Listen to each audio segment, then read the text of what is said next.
This year marks 1 decade of Samsung Galaxy. So coming into 2019, the expectations were high for the next Galaxy S. But the 10th anniversary Galaxy is a two-part, two-phone story. One that represents the future, a revolutionary new device, one that's possibly game-changing and never before seen, and one that represents today, a refined masterpiece that's a product of years of perfecting. The new Galaxy S10 is neither mind-blowing or revolutionary, neither is it perfect. But there's something so satisfying about a device that's so well thought out and done right, and excellent in every aspect and from every angle. Hi, I'm Michael Josh, you're watching GadgetMatch, and this is our Samsung Galaxy S10 Plus review. There's so much to love about the new Samsung Galaxy S10 Plus, so I'm just going to dive straight in. Superb design, a brilliant unmatched display, respectable battery life, and improved cameras. After years of trial and error that saw them go from plastic to leather to glass, and then many tweaks and adjustments around curved displays, the S10 Plus is it.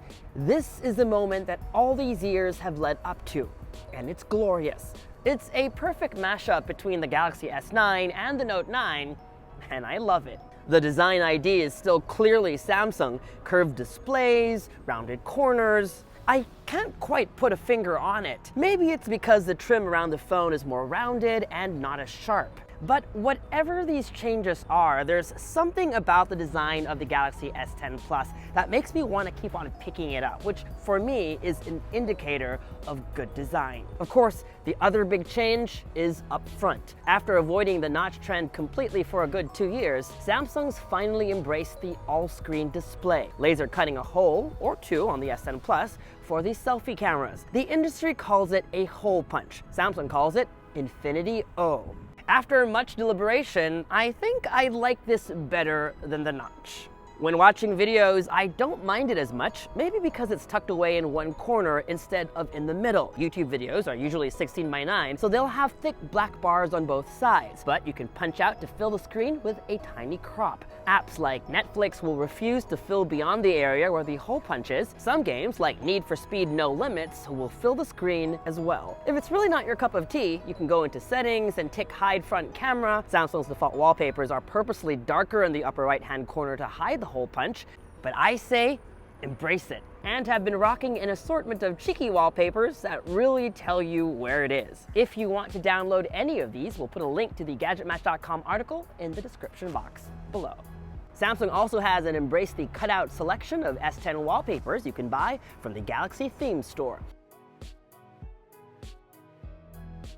I have many thoughts about smartphone displays, but mainly two that are of relevance here. 1. Display tech has gotten so good that comparing displays on two high-end smartphones requires a bit of nitpicking. And 2. Reviewers like me are a little bit spoiled and have really high standards, but at the end of the day, whether a phone has a good or a great display doesn't define the greatness of a smartphone. Having said that, when it comes to the creme de la creme of display tech, it really doesn't get better than this. Samsung's dynamic AMOLED panel is in a league of its own. Color, vibrance, highlights, shadows, crispiness, gentleness to your eyes when it's dark. You name it. Underneath it is an ultrasonic fingerprint scanner. 2 years ago, many had expected Samsung to be the first company to release a phone with an under-display fingerprint scanner. But they weren't. That honor went to Vivo, followed by the likes of Huawei and OnePlus. But if you ask me, it's been worth the wait.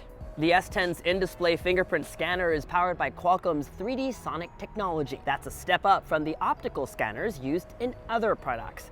With the most recent update, I found this tech to be almost as fast as physical scanners, and much quicker than current optical in-display scanners. If not your cup of tea, Face Unlock is very fast, but it's not as secure. Samsung previously offered a more secure iris scan Face Unlock, but ditched that tech on the S10. So if it isn't the display, what makes or breaks a smartphone? For me, personally, it's battery life and camera performance. And in those two aspects, the Galaxy S10 Plus is a huge improvement over its predecessors. I've been using the Galaxy S10 Plus as my daily driver for the last 3 weeks, and before we dive into the battery section, I want to tell you that my use might be a little bit heavier than the average user. I'm always on my phone watching YouTube videos, scrolling through social media, and taking photos. And because I review other phones, oftentimes when I'm out, it's also a portable hotspot. That said, battery life on the S10 Plus has been impressive. Based on my real-world use, most users will get a whole day with more than average use. It's not as long-lasting as, say, the Huawei Mate 20 Pro, but it's noticeably longer-lasting than previous Samsung phones I've used. There's also reverse wireless charging, a feature we first saw on the Mate 20 Pro last year. And while it's cool to charge another phone on top of yours, charging speeds are a trickle at best, so it's really meant for charging smaller accessories, like Samsung's new wireless buds or a Qi-compatible smartwatch. Those of you who watch my videos over the years know that I prefer zoom to wide angle, but 3 weeks of traveling with the S10 Plus has changed my mind. This phone has 3 cameras and features both an ultra-wide angle and a zoom lens. I love how you no longer have to pick between the two, and to be honest, when you're out traveling, nothing beats an ultra-wide. Take a look at these photos.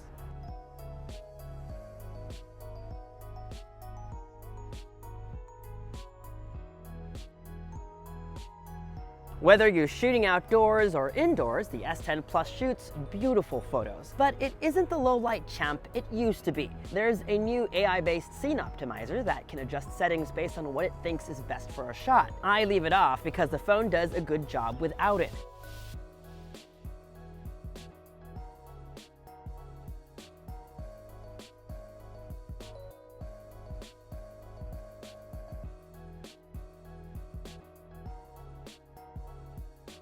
There's plenty else to like about the S10 Plus. I really like the changes they've made to their UI, something I wish Huawei would do. I really like dark mode, and pro tip, that helps save battery life too. My only peeve is the way the app drawer works. Like on Android One, you swipe up to reveal it, but have to swipe to the left to see your second page of apps. It's backed up with the highest of specs, including Qualcomm's Snapdragon 855 chip here in the US, and Samsung's Exynos 8890 elsewhere in the world. There's still a headphone jack, support for up to a terabyte of external storage, and it's water and dust resistant. Of course, it's not all sugar plums and unicorns. I'm not a fan of the power button being so high up. And speaking of buttons, the dedicated Bixby button can finally be reassigned to something else. But not Google Assistant, which is a bummer. Bixby is a con in and of itself, and I'll leave it at that. So, is the Samsung Galaxy S10 Plus your gadget match? If you're looking for one of the best Android smartphones you can buy today, regardless of where you live in the world, this phone is on top of our list. Some might argue that many of its features have been seen before on other smartphones. And that's all true, and it doesn't look good on Samsung's report card as an innovator. And while objectively the Galaxy S10 Plus isn't the best at anything, it's so well balanced of a smartphone that it makes it hard not to recommend. It does things right, and it does things well. And from where it stands at this point in the year, it set the bar high for the rest of the industry to follow. Undeniably, the Galaxy S10 Plus deserves the GadgetMatch seal of approval. And if you're in the market for a new Android smartphone and are willing to shell out the $1,000 asking price, then we give you our blessing. For Samsung fans that want to save a few $100, I recommend the Galaxy S10e, which we'll be reviewing shortly. If that's still a lot to pay, check out the OnePlus 6T if you're in the US, and if you're elsewhere in the world, I'm also a big fan of the new Xiaomi Mi 9, which I'll be reviewing next. So to make sure you don't miss that video and the many other exciting videos to come, subscribe to our YouTube channel, hit that bell icon so that you get notified first. Follow us on Instagram for lots of behind-the-scenes fun stuff, and as always, make GadgetMatch.com your daily habit. Until the next video, I'm Michael Josh. Thanks for dropping by.